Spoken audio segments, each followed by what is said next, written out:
পটুয়াখালীর দুমকিতে জুলাই অভ্যুত্থানে শহীদের মেয়েকে তুলে নিয়ে দলবদ্ধ ধর্ষণের অভিযোগ উঠেছে। এই ঘটনার সার্বিক পরিস্থিতির খোঁজ নিতে দুপুরে পটুয়াখালী মেডিকেল কলেজ হাসপাতালে যান এনসিপির আহ্বায়ক নাহিদ ইসলাম। এই ঈদে জামা জুতো অ্যাকসেসরিজের ডিসকাউন্ট।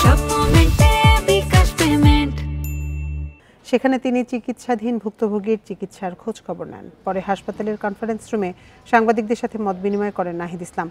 অপরদিকে ভুক্তভোগীর খোঁজ নিতে বিএনপির চেয়ারপারসন তারেক রহমানের নির্দেশে কেন্দ্রীয় একটি প্রতিনিধি দল হাসান মামুনের নেতৃত্বে হাসপাতালে আসেন। এর আগে মঙ্গলবার রাতে ওই ভুক্তভোগী শিক্ষার্থী নানা বাড়িতে যাওয়ার পথে তুলে নিয়ে দলবদ্ধ ধর্ষণ করে আসামিরা। এ ঘটনায় 3 জনকে আসামি করে দুমকি থানায় মামলা করা হলে একজনকে গ্রেপ্তার করে পুলিশ।